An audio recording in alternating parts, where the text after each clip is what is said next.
Good morning, everyone. Glad you're here this morning. I've seen some new people that I met this morning. I've seen some familiar faces, some people that have just returning, first time in a while. It's great to have all of you here.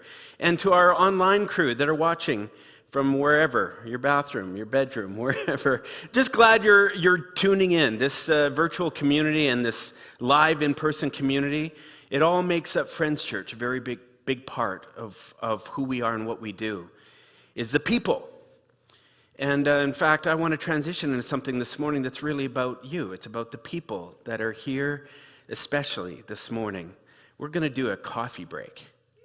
And I just want to explain a little bit about this. So if you've just joined us pre-pandemic or post-pandemic or mid-pandemic, you wouldn't know that this has been kind of part of what we call our Sunday morning liturgy every now and then. We just kind of break things up. We take a break. People can go back, reload their coffee. If they didn't grab one on the front end, they can go and grab it. Or you can just sit, turn around, mix and mingle with someone beside you, maybe have a little conversation. For some people that are maybe more introverted, they're going, I don't really feel like talking to anyone. That's cool too. We're not here to push anyone on you. You can just sit, and if someone starts looking like they might come over to you, you can just look down. All right? That's okay too, right? We've learned something, loneliness, and they're talking about this more and more. Loneliness is more dangerous for our bodies and our well-being than smoking. This connection that we got going, that we're encouraging Sunday mornings, is incredibly valuable, probably more than we've ever realized at any given time. But Friends Church is one of those interesting places. Often people say, well, I don't really know the people around me, or I don't know if they are kind of into the things I'm into. The thing that we push here at Friends Church is this beautiful thing called unique spirituality, where you don't have to think and act and talk and believe politically, economically, spiritually like the next person in order to be able to connect relationally and respect and communicate in dignified ways. That's what we're about here. Because I'm telling you, in this room right here, there are a lot of different people on all spectrums, from very conservative Christian backgrounds people have come from and hold beliefs, to people that are over here that want nothing to do with spiritual belief, but believe in humanitarian work and making a difference in the world, not sure what to believe. Over here, we have the full gamut, and we believe that this community can be a beautiful place of harmony for all, where you can come and you can be respected no matter where you're coming from. You can look into the eyes of the next person and know that you're as valuable part here as the next. So that's what we want to create, even in these coffee breaks. It's just a place where people can turn and chat with someone and just be genuinely curious about their journey. So anyways, I'm going to give some time for that. We're going to take a few minutes. If you want to reload, if you want to just sit, relax, music's going to play, and then we'll kick up the program and jump right back into it, all right? So have at it. Be friendly, or pretend you are, okay? One way. It's good to see you being all very social. Isn't it lovely to actually talk with people? I'm getting a hell yes over here, thank you. Welcome to Friends Church. My name is Vince. I'm glad you could come and hang out. Feel free to carry on after the service, chat some more. There is, as Jeff said, loneliness. That's a big piece of pain and suffering these days, isn't it? Okay, I'm going to take you guys in a completely different message. There's this guy named Joseph Campbell who says, we got a Joseph Campbell fan over here? Who was that? Who? Bryce, nice. You know, in Star Wars, Luke Skywalker's going along and then he meets Yoda. And Yoda's the thing that snaps him into his new path, and everything goes well after that. I had a Yoda moment. I was listening to a history podcast. I try not to ever listen to history podcasts. I don't love history. I'm sorry for you history fans over there. But I was listening to this history podcast, and it was on the Bible, so then I listened. And out of nowhere, the person said this one line. And this one line hit me like a freight train, and suddenly I'm going, wait a second. That makes so much sense of the passage I want to talk about today. And it makes sense why I've had such a hard time in my spiritual journey. And the line was this: when you're reading history, if they make a law, it's because someone was breaking that law. Kind of seems pretty straightforward, doesn't it? If they say thou shalt not kill, it's because people were killing people, and they're like, we need to stop this. Thou shalt, honor your parents. It's because people were, poking their parents in the eye, saying, screw you, I'm not going to do what you say. When they make a law, it's because someone's transgressing that law. Keep that line in your mind, okay? We've been talking about the nation of Israel. Actually, we're just using it. The story of the nation of Israel camped on the edge of the promised land. We've talked about this in about 1,000 different ways. That's the beauty of this. Every time I come at it, I ask a different question and I get a different answer. But today, they're sitting on the edge of the promised land, and remember, there's a no vacancy sign on the promised land. They've been waiting 40 years. It's not technically 40 years. 40 in the Bible means a time of spiritual kind of wrestling, and then it's over. That's what the number usually means. So they've been in this spiritual journey to try and find salvation, to try and find a land that will be safe and good. And they're sitting on the edge of it right now, and it's not going well. It's not going well at all. And Moses, their leader, says to them this, because they're kind of grumbling. They're like, nothing ever works, and I think God's mad. Remember Trevor talking last week? When things aren't going well, their spirituality said God is angry. As a side note, based on what we know of their lives, God seemed to be angry at them a lot. Or at least that's how they perceived it. If you read the stories, it's just everything is they're getting kicked all the time. It's just like, and so they're sitting there and they're like, God is angry and judgmental and he just hates us. And yes, the word he there is their language. In their minds, they saw God as he. And God's angry and judgmental. And Moses says, he comes and he says, no. I want you to believe that God is merciful. Remember that line from the beginning? You only make a law when someone's transgressing the law.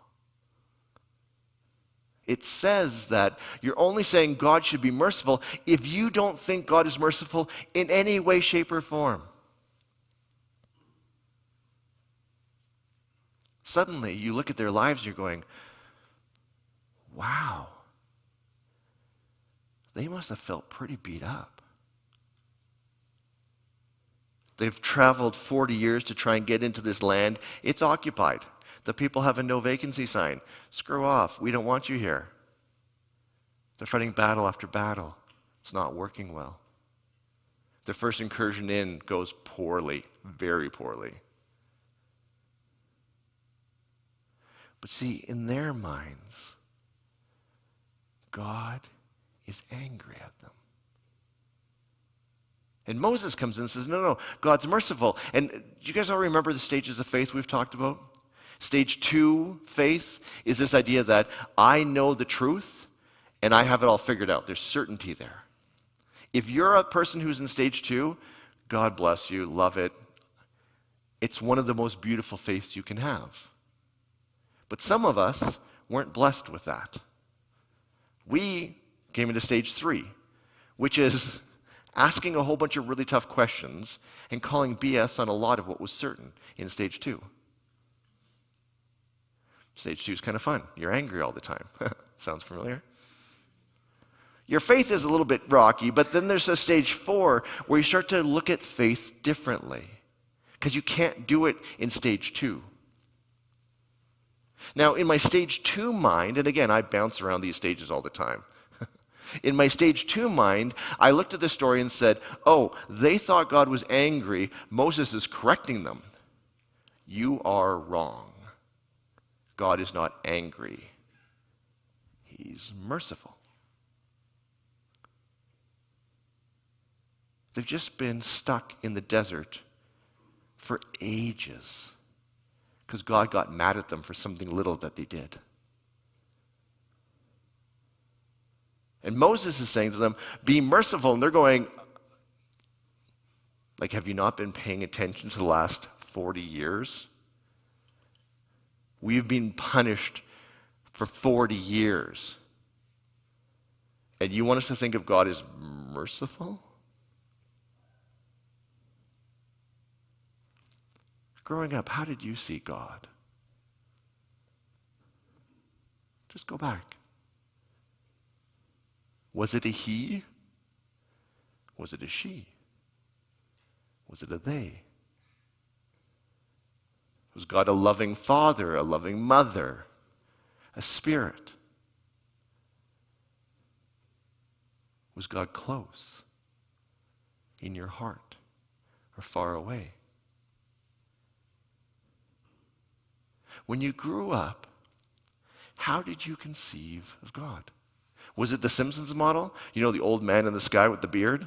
Why the beard? I don't understand the beard. But whatever, God always has the beard. What was your view of God?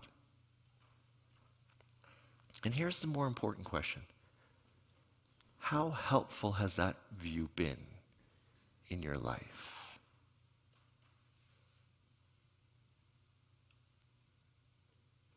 The nation of Israel grew up with this idea that God is angry and judgmental. Could you imagine how that would have affected them?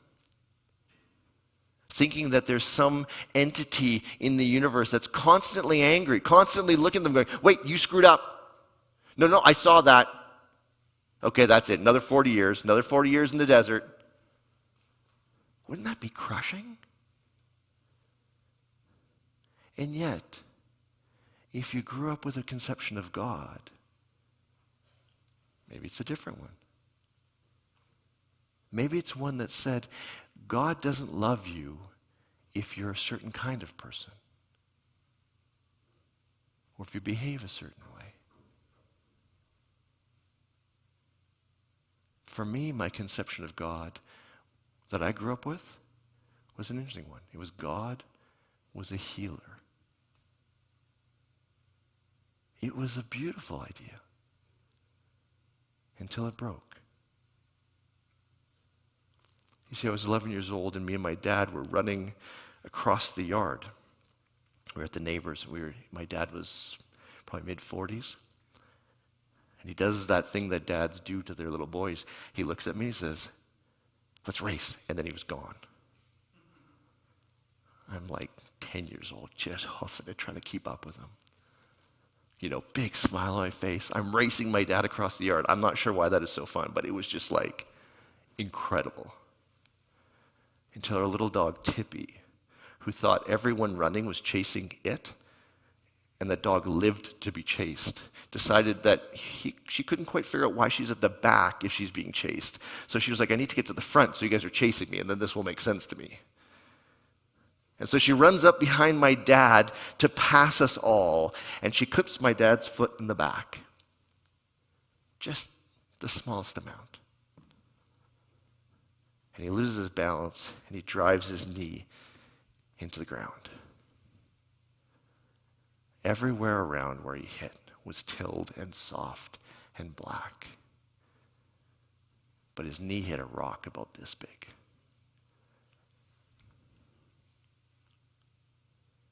That was the last time I ever knew my dad healthy. That rock destroyed his cartilage. They fixed that. Then he tore a tendon off the inside of his finger. He was off work for a year, his hand casted.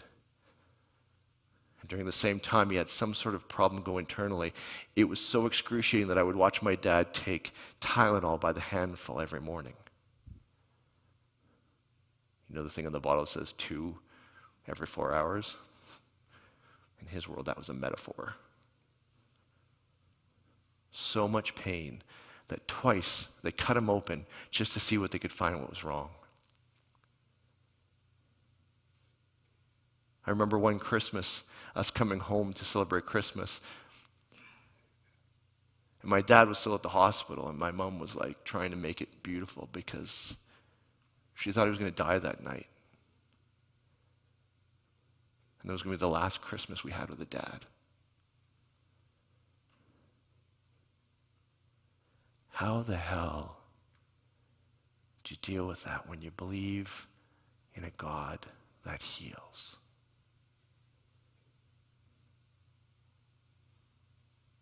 I remember so many times growing up, sitting in a church just praying like, God, please, please, please. I will do anything. Just heal him.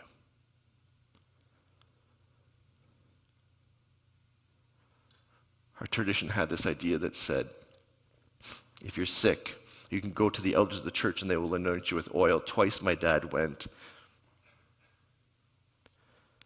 He was never healed.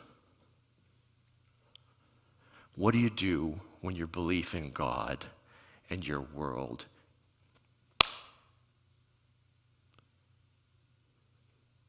God loves me, and yet now I'm alone. God's going to be with me forever, and yet now I'm rejected by the very thing I believed in. What do you do when your life and the world? A friend of mine came to me the other day. He's like, I'm reading World War II history, and I'm reading about these Germans whose job was it to kill Jews. Day after day, they would go into the field and kill Jews. Where in the hell is God with all this? What do you do when your view of God and your world hit and they don't go together? For me, something broke. I'd like to say I became an atheist.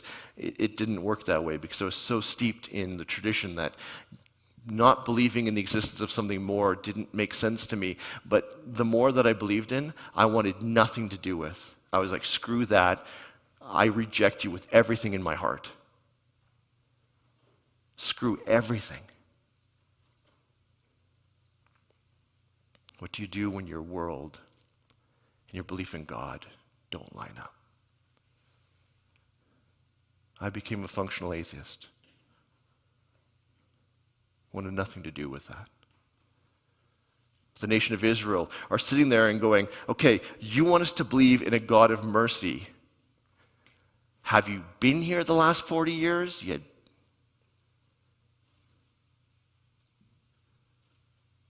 What do you do when your faith and your world collide?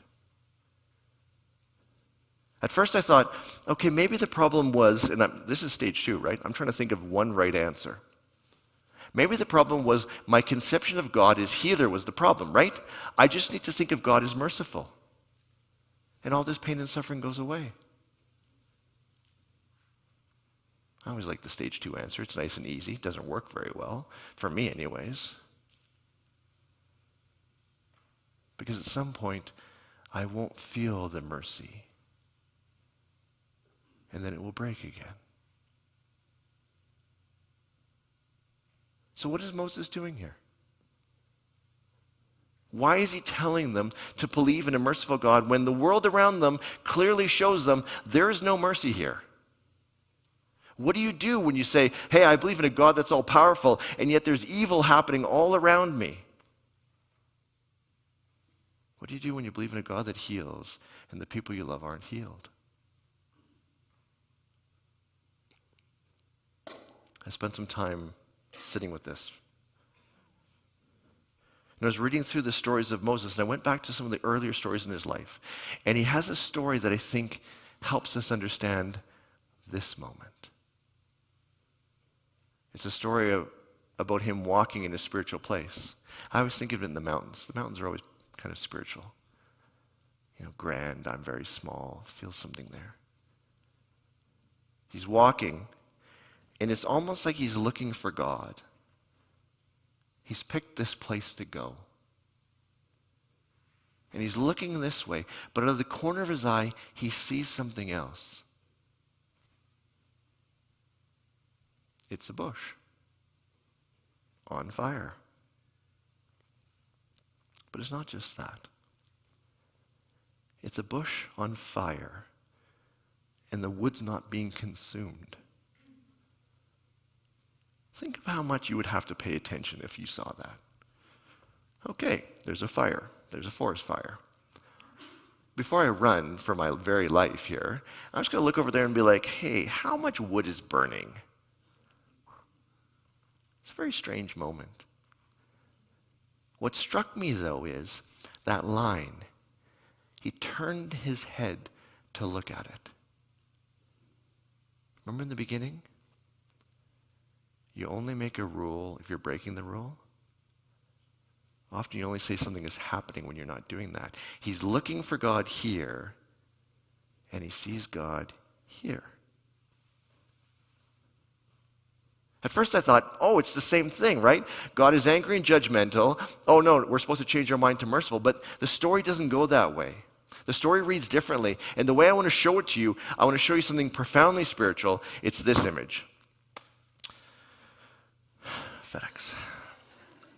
Anyone know FedEx? Anyone here work for FedEx? Usually I have someone who works for FedEx. Okay, I want you all just to take a look at this for a minute and tell me what you see. Just yell it out. Purple and orange. I like that. What else? Ah, smarty pantses. Can you see it? Go to the next slide for me. Between the E and the X. Some designer probably spent like 1 million hours designing this to put the arrow because FedEx takes you from here to there, huh? Super clever, right? In art speak, that's called negative. It's not that one image goes away for the other image to be there. They're happening at the same time. And suddenly I wondered, is Moses doing that very thing in his spiritual journey? I interpreted it as he's looking for God over here. God is not over there. God is over here at the burning bush. But what if the burning bush is the negative space?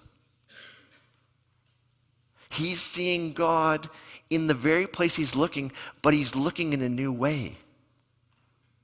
He's kind of opened his eyes wider, and all of a sudden he can see, okay, I got the FedEx still, but now I can also see the arrow. Could it be that what's going on for him is he's seeing the arrow as the burning bush? The story goes on and says, a messenger from God spoke out of the burning bush. And then the next sentence it says, that was God. It's almost like what he's saying is, he's looking at that and he keeps looking at it in new ways. Wait. That was my friend saying, hey, I hear your dad's sick. Can we help? Here's some food. It's somebody saying, hey, we have some money for you because I know you're struggling. We were looking for God, the healer, and instead what we're seeing is something completely new. As long as we can widen our eyes. Now sit with your first views of God. What did God look like? That's the FedEx logo. Now widen your eyes. Not literally, metaphorically. Can you see God in new places? Could you see God in the music today? Could you see God in the sound of the music? Could you see God in the faces of the people you talk to? I was thinking about my childhood and going, I rejected God as healer, and so I threw the whole thing away. But I grew up on an acreage. And we'd sit on the deck, and we had these big poplar trees that would rustle their leaves. In the evening, we could hear them rustling, and there was just this sense that all was well in the world. My dad was still sick. We still had no money. But there's something in that sound, the rustling of the leaves, this wind that was coming from all over the world. On hot summer days, we didn't have mountains like we have here, but we'd have these thunder clouds. They'd start like late in the afternoon, hot and muggy, and they'd just build and build and build until you're looking going, holy crap, like miles and miles high. And then the top of the thing would start to blow over, and you're like, oh my goodness. That first thunder crack would just shake the foundations of the house. You could feel it in your bodies, and you're like, I suddenly feel very, very small. To me, that always feels kind of spiritual.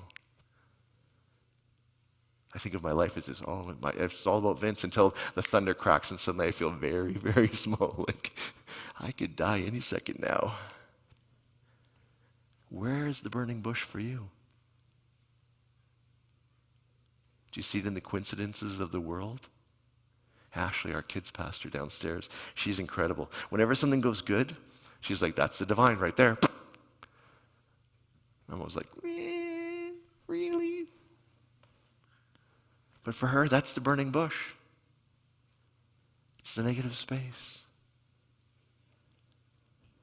Now in stage 4, what we do is we don't try and go, is God angry or judgmental or merciful? That's stage 2 and 3. It's certain we have a single idea. In stage 4, what we do is we say judgmental and angry and merciful. And you start to realize that the conception of the divine holds all of it.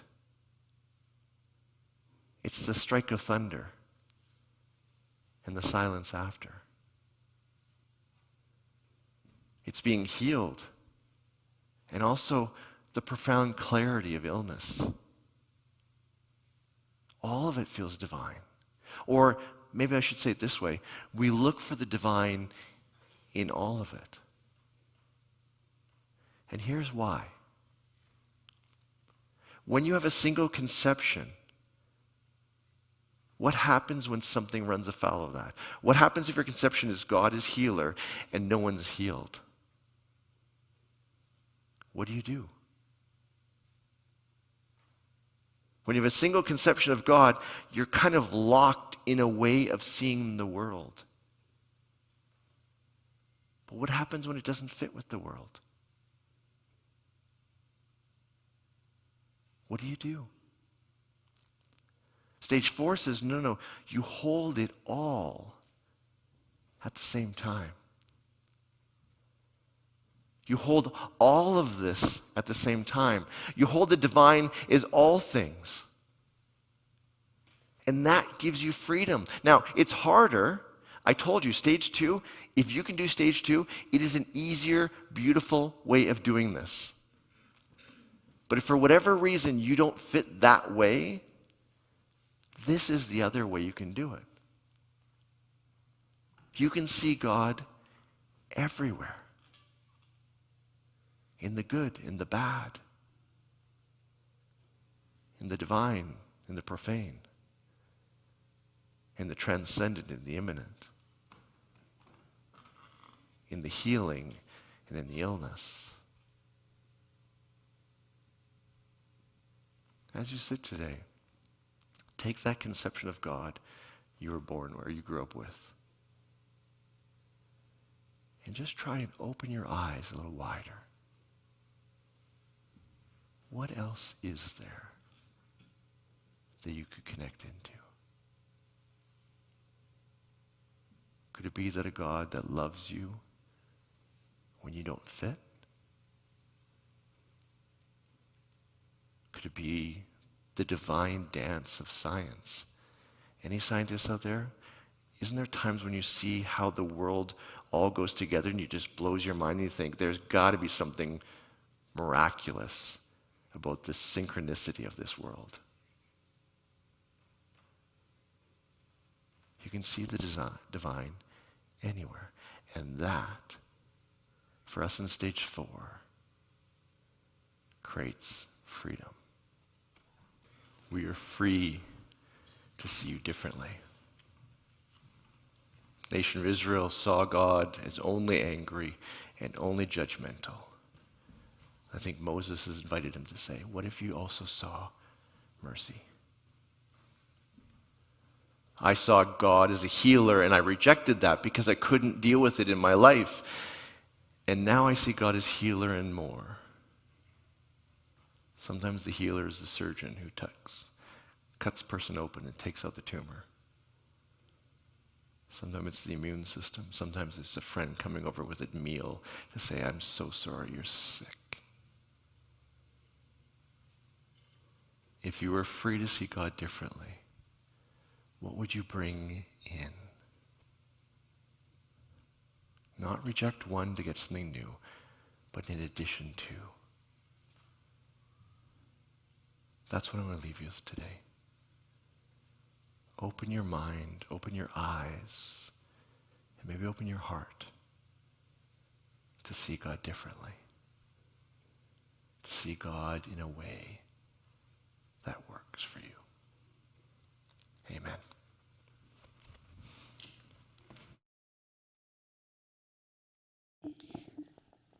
Thank you for being with us here today. My name is Emily. I'm part of the charitable giving team here at Friends Church.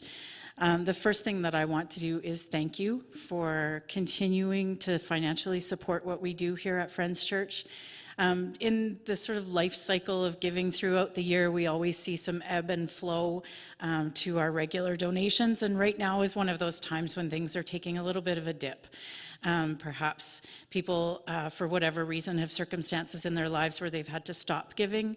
Other people, maybe they've had a pre-authorized giving set up that perhaps has lapsed or things have changed. And I just want to encourage you, if you are able to contribute to Friends Church to help us continue to do what it is that we do here, I would ask that you would take a look at some of those things that maybe you've set it and forget it with a pre-authorized giving, which is such a wonderful thing for us to be able to do. But maybe it's time to take a little bit of a look at that and see if that's something that you either need to start doing again or perhaps increase. If you've never given to Friends Church and you enjoy being part of this community and you want to kind of add that extra bit of engagement into you, the way that you are in our community here, we would love for you to be one of our financial donors as well. So just a little note to ask you to, continue please being faithful with that, and also if you are able to take a look at it and see if that's something that you could either start or add on to. I hope you enjoyed the coffee and the connection today. I am a huge coffee fan, so that always makes me very happy when there's extra caffeine around. And we actually have a couple other connection opportunities for you right after the service here today as well. We have our discussion group that's happening in the library immediately after the service. That's open to absolutely anyone. If you want to process anything that kind of came up for you during the message today, anything that's going on in your life that's kind of interacting in your spirituality, you want to have a chat about that, you can meet us in the library just down the hall for discussion group. The other thing that we have happening today is our Full Circle Women's Group.